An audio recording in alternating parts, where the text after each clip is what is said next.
Okay, thank you for having me, Rich, and to all the organisers as well. It's great to be back at Napier. I'm going to be covering becoming a defender, roles and competencies, and I'm going to be focusing around what I see as kind of one of the key entry-level areas, which is that around a security operations centre roles. I do have an unfortunate small tickle in my throat, so if I keep coughing, I do apologise. This is me, Harry McLaren. So I'm a product lead, and my area of what I own essentially within Adarma is everything within our detection and response capability. It's quite a large capability within what we do. We've grown in the last 7 years from essentially a startup size of around 20 people. I was employee number 24, I believe, to now about 270, 280, and probably going to be 310 by the end of the year. So massive growth within Adarma, which we're very proud of. As I mentioned, I'm an alumnus of Napier University. I graduated 2014. Those with keen eyes will see I actually started at Adarma in 2013, and that's because they took me while I was still finishing my undergrad. I'm also the co-founder of Cyber Scotland Connect. So as Rich mentioned, that's a community-based organisation. Encourage everyone to join. It's not a membership-based organisation as in where you pay. It's just for the community, by the community, and we're moderated by, I think, 17 community members that have just come up and said that they're willing to help us run things. So please do check that out. My background, so I started my career, I would say, as a computer technician or help desk type role. So first of all, starting in a small local computer repair shop, literally just wiping and reinstalling Windows, removing malware, setting up small business servers, that kind of thing. And that was back when I was, 18. I then got an internship at BlackRock to do desk side support, so that's second tier support. That was part of my degree, in fact. I did a sandwich course here at Napier. And then when Adarma took me on, we were called ECS Security back then, in 2013, I started as a senior SOC analyst. I then moved on into the incident response and incident responder space. And then started specialising in certain technologies, Splunk being a big data analytics tool that I specialised in, which I then later on went to consult. So consulting how security operations teams can better leverage that technology and deploy that type of technology. And then finally as a managing consultant, which essentially meant that I managed teams of people doing anything below essentially, except possibly the desk side support stuff. My role now, product lead, as I mentioned, so we own the roadmap, or the roadmaps I should say, there's two of us, that ensure that we're doing things that our customers need, i.e. helping them defend themselves. Quickly, a few bits about Adarma. I think the fonts have got messed up slightly, but fundamentally in Adarma we're defenders, and we build our staff to become defenders, to become advocates for our customers and our customers' customers, to ensure that they're defended. It's very straightforward. We don't really do much in the way of offensive security. We don't do pen testing. We are primarily and purely blue team type roles within our organisation. Not that obviously understanding attackers isn't a crucial component to that. Whoa, those fonts are not looking good. This might get interesting. Yeah, that's not great. 1 second. No, I have a PDF version on my memory stick just in case.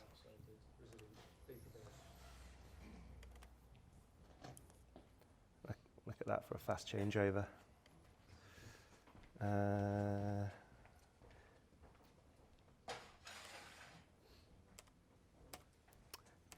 Okay, that's a bit better. Right, so I'm going to really quickly cover off a little bit about what a SOC is, just to make sure we're all speaking the same language. I'm then going to cover some of the career pathways within a security operations centre, and then I'm going to try and leave enough time to focus on what I see as the key competencies for cybersecurity. Even better, the clicker even works. This is great. Okay, so what is a SOC? A security operations centre. It's got many names. Some call it a CSOC, a cybersecurity operations centre. It might be part of a joint operations centre. Sometimes it's even a small component of a NOC, a network operations centre, or it might just be two security analysts doing a job. Within this, I'm speaking essentially to all of those roles. It's not specific to just things that are called a SOC. Primarily, what is a SOC? It is there to prepare for, detect and respond to cybersecurity threats. So it is going to be monitoring, is going to be then triaging and then responding to any form of security alert or security relevant information that the organisation has access to. That will often look like this. So SOCs are often split into what are called tiers, i.e. you have your first tier, or in some cases your second tier. It depends on the structure, which is why I've put it this way. You'll often have what would be called a level 1 analyst or support analyst, SOC analyst, and they're essentially doing what would be considered kind of like a help desk role. So in traditional IT support, this is the person picking up the phone, picking up your support ticket, and then triaging it. Except in this case, what they're often picking up is a security event or an event of interest. They're going to be triaging it to try to discern, is it a true positive, i.e. something that you should be concerned about and escalating up, or is it a false positive, i.e. something that you can close down and say, nah, that doesn't look like an actual threat event. That's just somebody forgetting their password again because it's Monday morning. As we rise up, we then have senior security analysts. So these are people that have perhaps risen to a second tier. They are now responsible for verifying the assumptions or the opinions of the analysts below them. So they might take a ticket and say, oh, I think this is a true positive. We think, we might have some malware on this machine or a persistent threat on the network. They're going to be using further skills and experience to triage that and try and work out again, is that true? Do we actually have a security incident on our hands? As we move up, and this is where we're starting to see a lot more specialism. There will be people that specialize in incident response or incident investigation. So these are people that often have a forensic background or have trained in forensics, but also might be incident managers. They also will be into the management tier. And that is not necessarily technical people, but people that can apply the rigor to the investigation to ensure that it is documented, that there's a chain of evidence for potential police involvement, etc. Then there are people like threat hunters.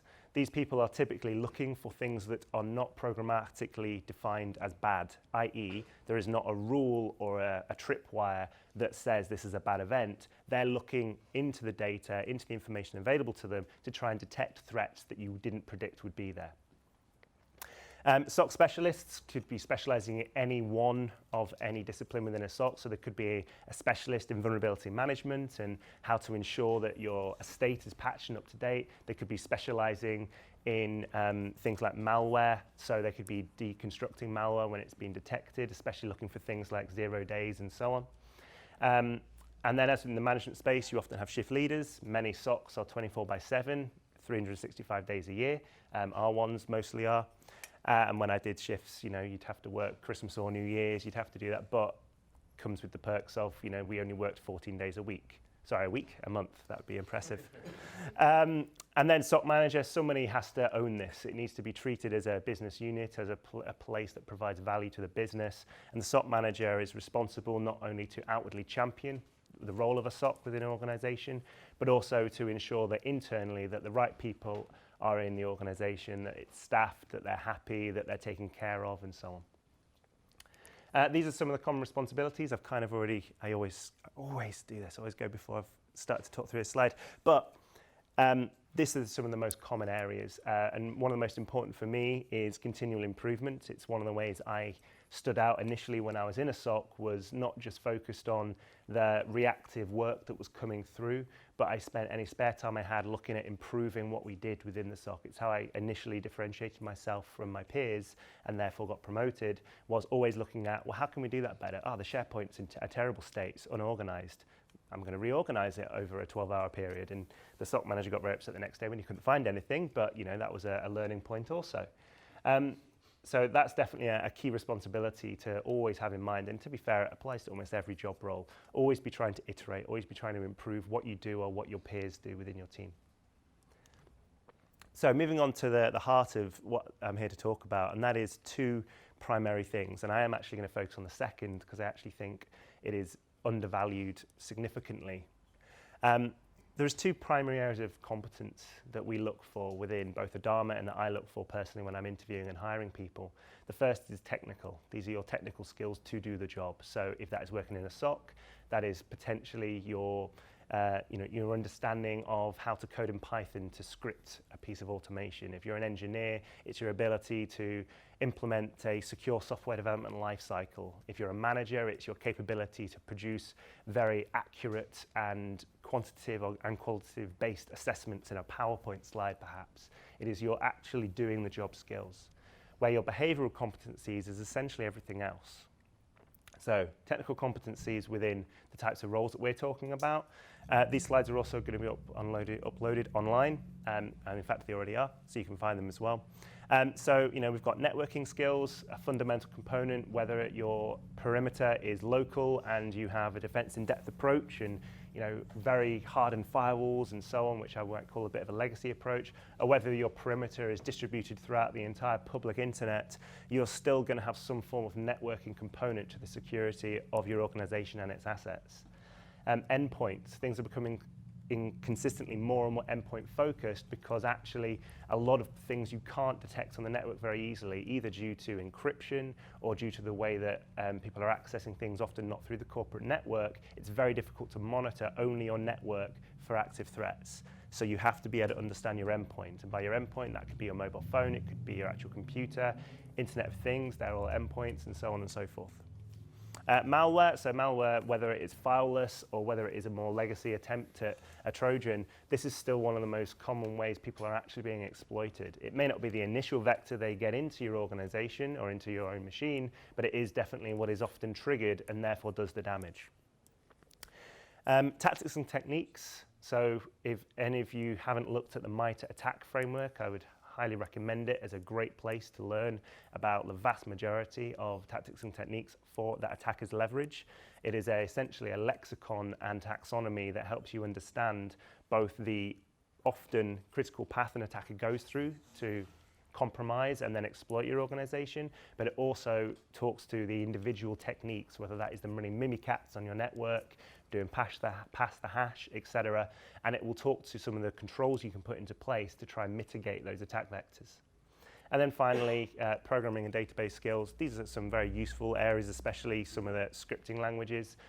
We essentially, almost all of our technical roles, we do expect a form of scripting, not deep dive programming skills, but your ability to automate repetitive tasks is a no-brainer for us to invest in as an organization when we look for people.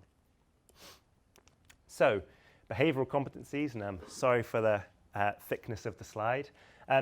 Within Adarma, we spent a long time thinking about how we recruit, and we've kind of just come into the end now of a 6-month piece of work of essentially remapping 70 job profiles across our company to ensure that they are consistent, that they actually represent what we're looking for as the people that make the decisions, like myself, and whether we hire someone or not, that we're ensuring that we're mapping these back to not only the technical competencies, but the behavioural ones, and these are the ones we've come up with. So I'm not going to just read off the slide, but at the high level, your ability to have business insight and understand the organisation you work for is really important as a defender. You need to understand why the business might do things in certain ways that might be actually undermining your security. But rather than just going and saying no and actually understanding why they do what they do, you can meet with them halfway and try and find a way that they can do their job with not compromising the organization's security controls. So performance driven, I think that kind of goes without saying. Being a go-getter, someone that is willing to stand up and push themselves and push their organization forward.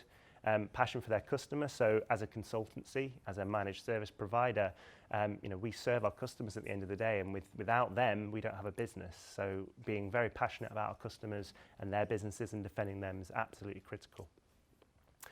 Innovative thinker, always thinking outside the box, but also then thinking what's in the box and where did I leave it? Those kind of questions are quite important. We are always trying to catch up with attackers that are almost unlimitedly funded, that have almost unlimited resources. And as you've heard from some of our other speakers, and I'm sure you will again, there is always going to be a question of, do we really need another security person? Or could I hire a person that's going to, go out and sell more of our product? Or you're asking for a raise for that. That's a 10 grand SANS cost. I'm not sure about that. You have to be able to justify that. And sometimes that involves, being a bit innovative of how you're considering the problem. Communication, key, whether that is verbally, non-verbally. There's a whole list of communication methods, and there's a whole bunch of research done on, it's not what you say, it's how you say it, it's where your hands are placed, it's your eye contact, it's your body language, all of these things go towards you being an effective and engaging communicator. Learning mindset, echoing a lot of things that James has already said about, that lifelong learner, someone that is constantly trying to learn and pick up new skills. There are skills that were just as relevant 30 years ago as they are today. There are others that would never be mentioned ever again. And that goes for 10 years ago, that goes for 5 years ago. You know, our industry is moving very rapidly, and it's very important to bring the lessons from the past, but also to then learn the new techniques to apply them. Collaborative partner. So I think, you know, that's fundamentally around teamwork. It's the ability to actually work in partnership with our business, with our customers, but also internally. And then finally, taking personal responsibility. I've made a lot of mistakes in my career. I've impacted customers' environments through some of those mistakes, and actually taking responsibility for them is the reason in some cases I still have a job, because the customer actually understood that people make mistakes. You know, whether that was accidentally revoking a core domain CA and watching as every screen around the entire organization locked, or otherwise, you know, sometimes you just have to step up and go, you know, that IT incident that you don't understand why it's happening, I think I've got an idea. Yeah, it was an awkward day. I'm going to mention this as well. It's already been mentioned again by James, but emotional intelligence is an absolutely critical thing that you should be considering. It's not exactly a behavioural competency. It's definitely not a technical one, but there are some things here that are absolutely critical to a successful career, and indeed, I would argue, life. These are certainly not specific to cyber, nor are they to your professional career. But I would spend as much time on this area of your personal reflection and your personal development as I would any other discipline. Because as far as when you're hiring people or you're working with customers, you're working internally, some of the skills, some of the competencies in these areas, or even just awareness, the first one, just being able to recognize where you're at. Am I a bit sad at the moment? Am I a bit burnt out? Do I actually just need a sick day?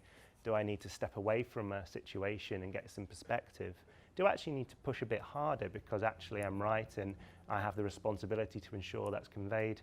That self-awareness piece for me is a thing that is kind of a banner over everything else. So if you're going to take one thing away from this entire day, look at emotional intelligence, because it will serve you in good stead no matter what industry or career you get into.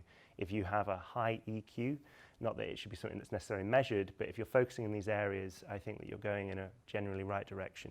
That's the source of this particular slant on emotional intelligence. There are many trains of thought, shall we say. Right, so we're now coming to the end. I've got some resources. None of these hyperlinks work, obviously, because you don't have them in front of you, but these slides are all shared already. They're up on my slide share. You can find them there right now on LinkedIn. And then finally, thank you very much. As I mentioned, I essentially co-run Cyber Scotland Connect with 17 other awesome moderators. Our next event is next week. That's a QR code to our Twitter. That's a QR code to our website. Please do join. And Adarma is going to be, has a stall over there, has a booth. We've got 2 of our awesome team here as we operate an in-house recruitment function. So please do drop by. We've got a number of open roles, both entry level and otherwise. So come say hello. Thanks, Aaron. We've got time for some questions. Maybe a few. In relation to the emotional intelligence, I'm just going to put it out there, I'm autistic. I struggle with picking up jokes, sarcasm, sometimes just I come out with it before even my brain's had time to process it. How does that affect that side of it? Because I really struggle, and I don't just feel a little bit sad. It's always an extreme emotion. It's never a little bit sad, a little bit upset. It's always full extremes of every single one. How do I use that to my advantage? Is there a way to use it as an advantage, or do I just pack up and go home now? So definitely don't do that. Definitely do not pack up and go home now. So I am certainly not an expert in all the different realms of neurodiversity, nor in all the ways that you can improve upon your emotional intelligence. I would say from my personal experience, so I'm officially moderately to severely dyslexic. And so obviously, you know, it's a different area and it expresses itself differently for me. But I had to focus very carefully on some of my behavioural competencies and you know, things like written communication. That was awful for me, and I was really worried about how it would impact my career, my misspelling, mispronunciation of words. But going back to your question about the emotional intelligence, well, by articulating that, and you by articulating the things that you potentially might struggle with, that is already demonstrating self-awareness. So that is already a highly emotionally intelligent thing that you're demonstrating. If that gives you the ability to then look across some of those other areas and say, okay, well, I have a unfortunate natural disadvantage in that area, how can I compensate? And in some ways use some of the security analytical thinking that we're taught about, vulnerabilities, exploits, and think about, well, how do I input something between me and that thing that I struggle with to make things easier for me? And it's not ever likely, and many of those people within neurodiversity are ever likely to, in inverted commas, be fixed or overcome it completely, but you can put things in place that help mitigate it, and to be blunt, the risk it might face your career. You're able to kind of obfuscate and improve upon it to the point where it doesn't happen anymore. I changed managers recently, and they didn't have a clue I was dyslexic, even though they've worked with me for 5 years. Because the controls I've put in place, I've improved my writing, or the checking of my writing, I should say, because my spelling's not really improved. But I now use spell check much better. I use voice to text, so my sentence structure matches some of my verbal communication. I use Grammarly to improve my grammar. And none of those things have really changed my dyslexia, but they have helped it become less apparent in my work.